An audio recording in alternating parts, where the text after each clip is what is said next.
I moved from Colorado about 9 years ago to Oklahoma for slow increase of life.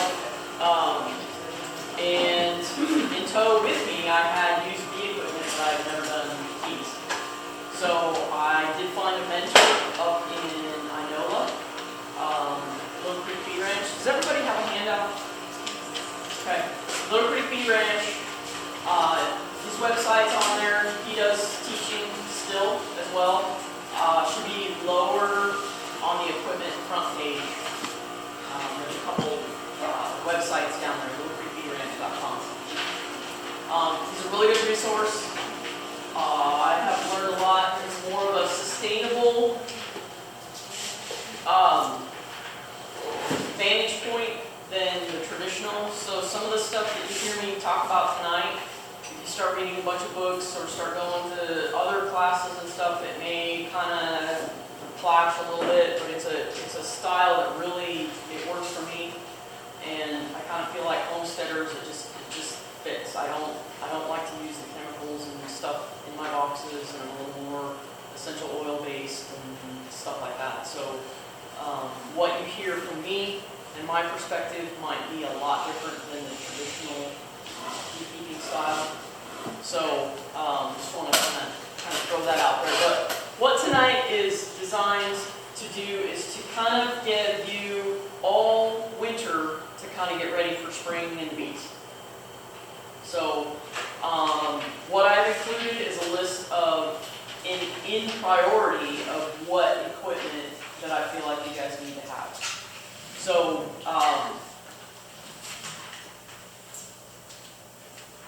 with that, I've got websites down below, and a few of those I will refer to where I've gotten some of these things.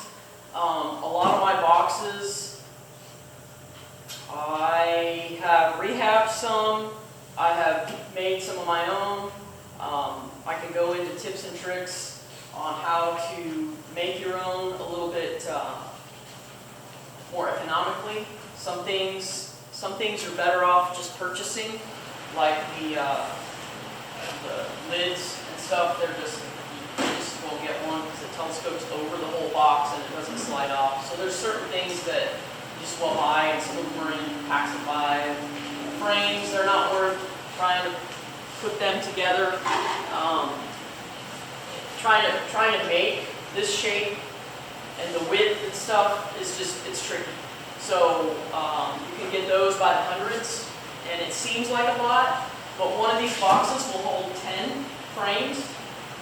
That's not very many boxes to go with the frames. So there's a few tricks like that, but that might be, we might opt to either do something at my place, talk about it, or have an actual class on a little bit more in depth. But what I want to get to is the stuff that you really want to start accumulating now. Start watching Marketplace and Craigslist and stuff for beekeeper, or just beekeeping equipment.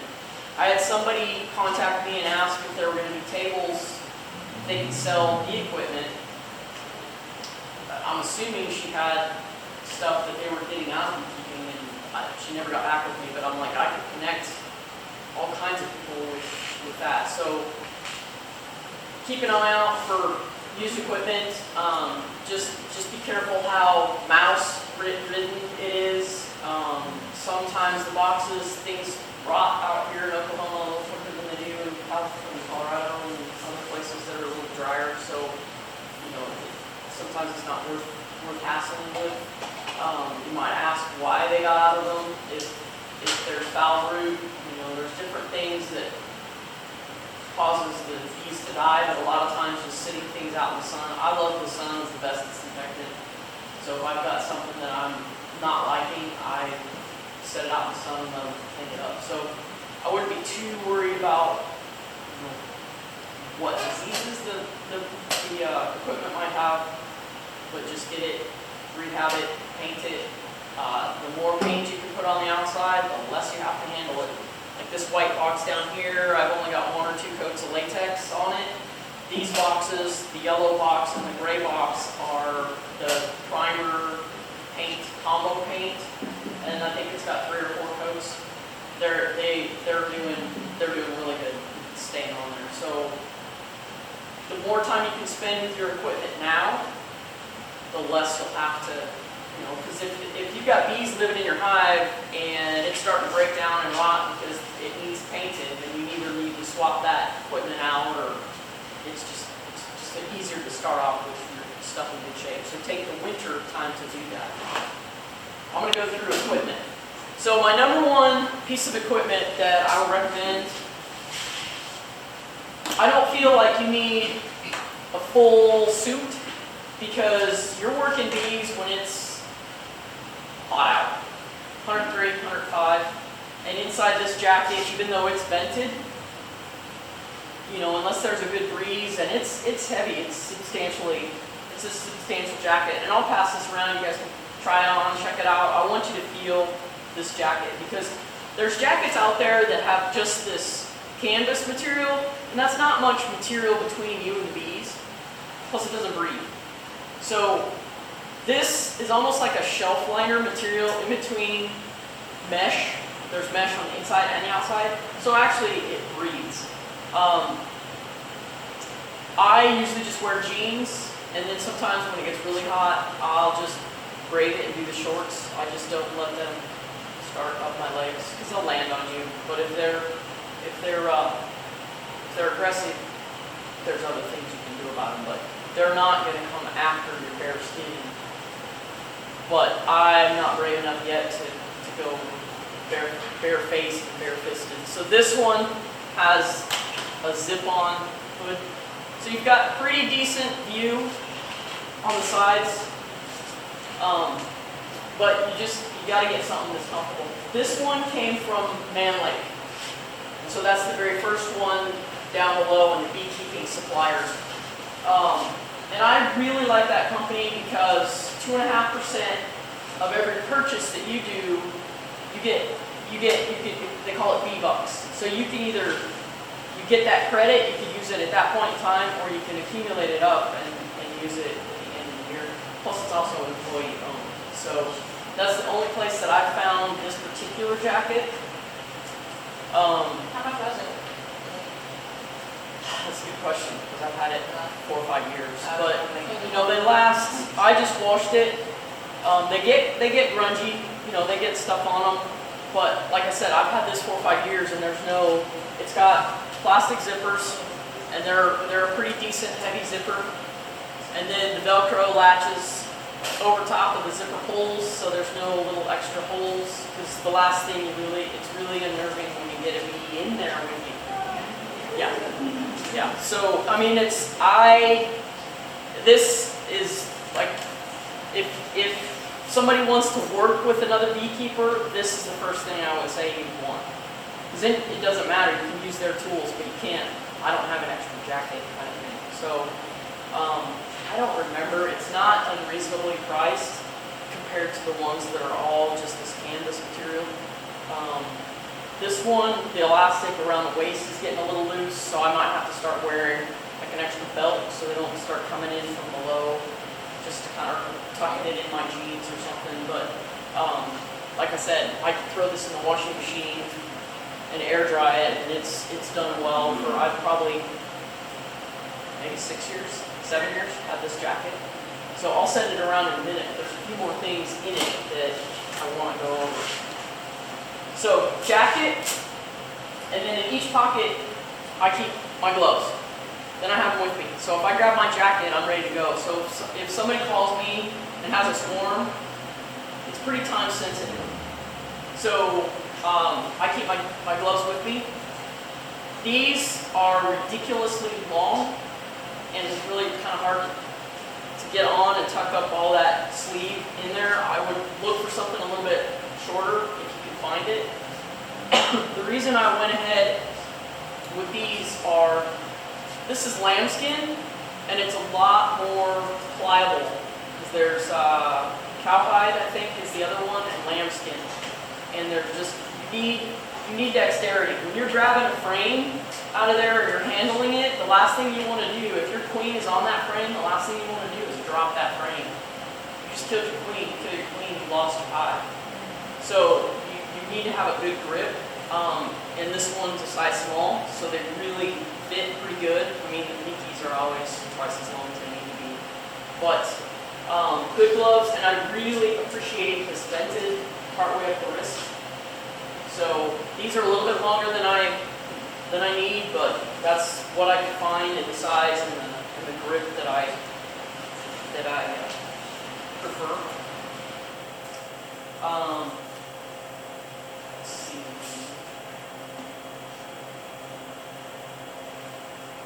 That's pretty much the jacket. I've got a couple other things in it, queen clips, but I'll get to those on the list. I'll go ahead and send this around so you guys can feel the weight of it. I mean, it's heavier, but it's not a full suit. I mean, you can get that material in a full suit. That's just going to be a lot of weight. And like I said, you're out working bees when it's summertime. You want to put it on, Sharon? Hi, Dad. Put it on. I'll keep going while you. Yeah, make sure if you put it on, get up and turn on the camera so that. Hey, I will. Do the bottle. Come on, girl. So while Sharon's putting it on, There's a reason I'm sitting in the back. it's really actually comfortable. And the plastic zippers, but then you flip this over your head and zip you in, and then it zips around your neck. Oh,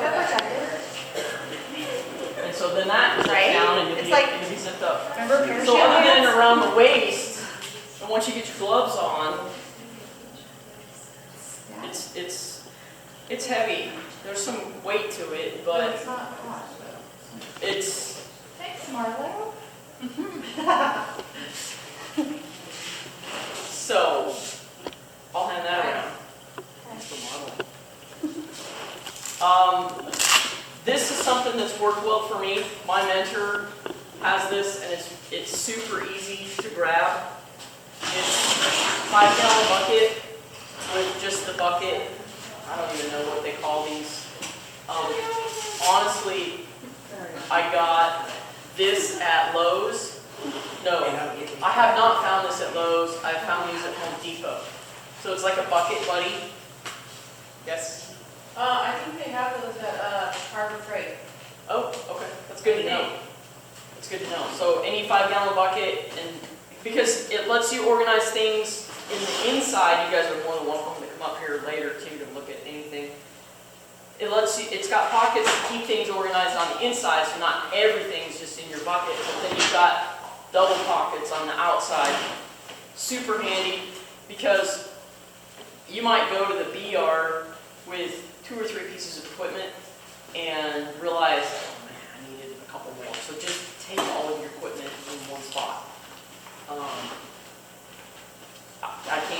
I mean, you can, if you've got a milk crate or something that you want to use that works better for you, just get all your stuff, get all your gear in one spot. I can't stress that enough. And then you gotta have, well, you don't have to have, but it's preferable to have the old smoker. And this one's an old one. I love my old stuff, antiques. But smoking hive disrupts the communication of the bees. You don't want to do it too much, but it disrupts the communication, and they're not coming after you. They're sucking up resources in case they have to leave their home. So that's the reason behind smoking, is to kind of settle them down a little bit more. So I have a half a brick in the bottom of my metal, because obviously that's going to create some heat, so you don't really want a plastic jug, and it's just a galvanized bucket. You can get it most of the big stores. But the half a brick fits in there nicely, and it lets this sit up off of there, because if I set this on top of my hives, or I set this down in the like I've got a bunch of spruce sedge, so that'll catch on fire. So it's just, you want to be aware, be fire resistant. That's set up. There's a bunch of different newer ones with the cages on the outside and all that. It's just kind of whatever looks and feels comfortable for you guys. That's the key. You're going to be using all this stuff with your gloves on. So when you you buy stuff, just feel it, handle it. Play with it, make sure it's gonna feel good and work for you. Because like I said, there's so many different smokers out there. First tool you need for your bucket, or before you even get a bucket, is this.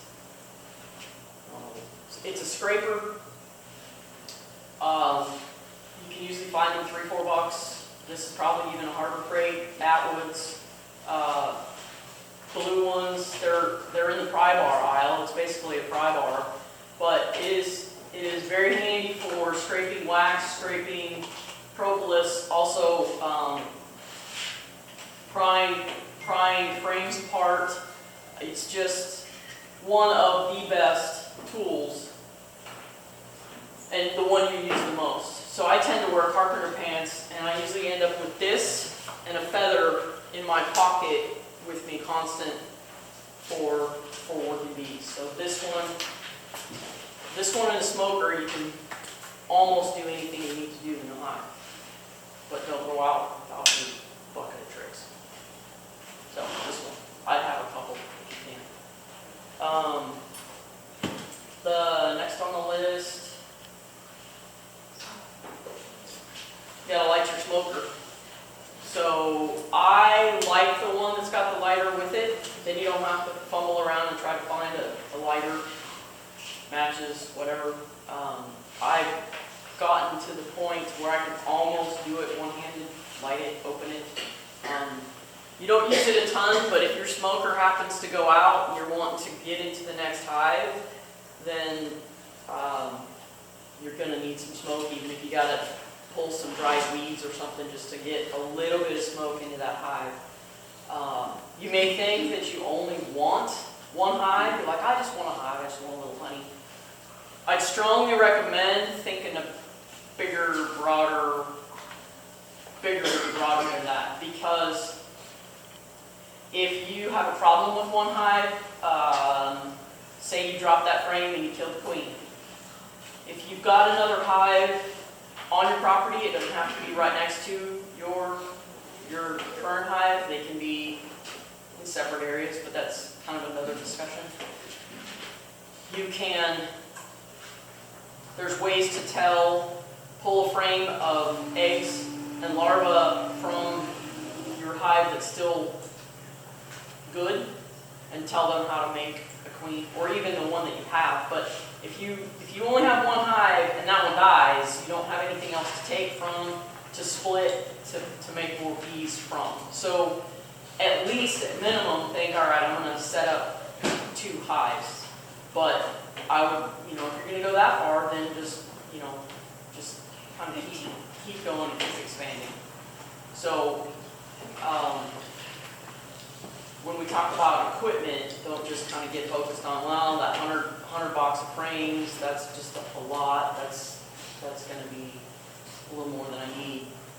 Like I said, that's only 10 boxes. And if I get 2 or 3 boxes of brood, which is the babies, and then they start making honey on top of that, and you double that 100 frames goes pretty quickly. So, that's a little ahead of myself. Frame grips. So, I have not found a really good tool that I like. These grip. So if I've got my box sitting here, and I've just gotten into them, and I've got all 10 frames in here, I'm going to take my hive tool, and they like to, especially in the winter, they're bored, because bees don't come out when it's below 55 degrees.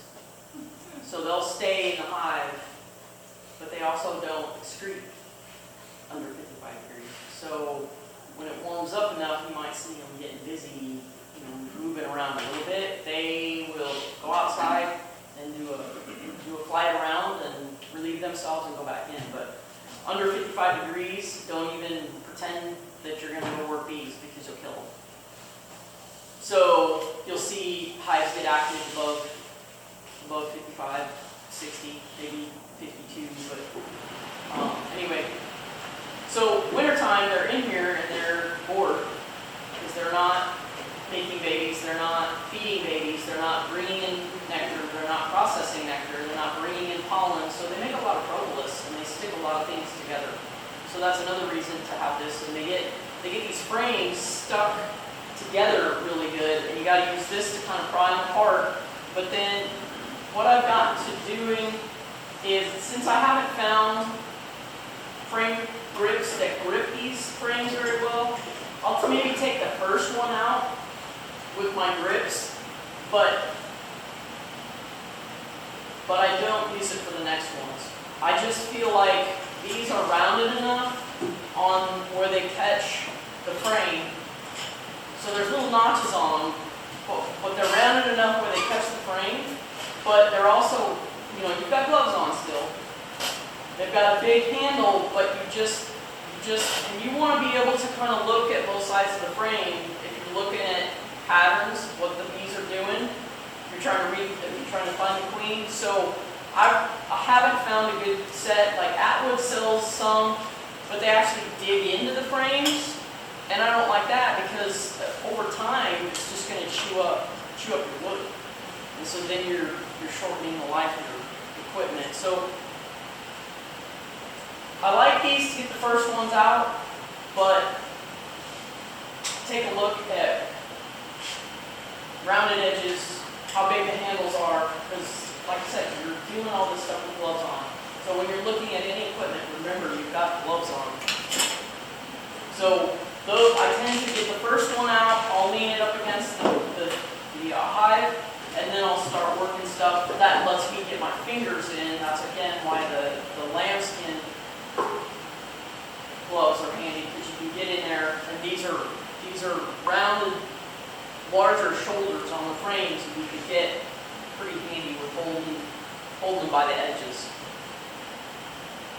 So the frames are shaped how they are for a reason. Hey Marla, Yes. What's propolis?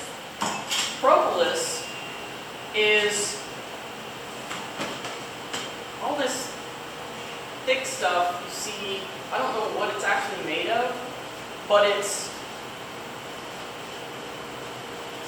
the bees start drawing wax down, or if you see a wasp nest and you knock the wasp nest off, and you see that little edge where the wasp nest attaches, and even this is but they use it it's stronger than beeswax, and I don't know exactly what it is, but they use it to fill holes. Anything that's dark, like on this table or on the box, is propolis. I've cleaned most of this up, but it tends to get on my gloves. That's what's on the hands of my gloves. It's just a thicker, very sticky, sort of wax-like consistency, but they really like to stick, they'll stick these boxes together. They'll seal up any holes. They just, but it's also used for beauty products, and so it's a byproduct of bees, but we don't know exactly. I don't know if they figured out exactly what gland it comes out of and where, but some people were theorizing that it was tree sap.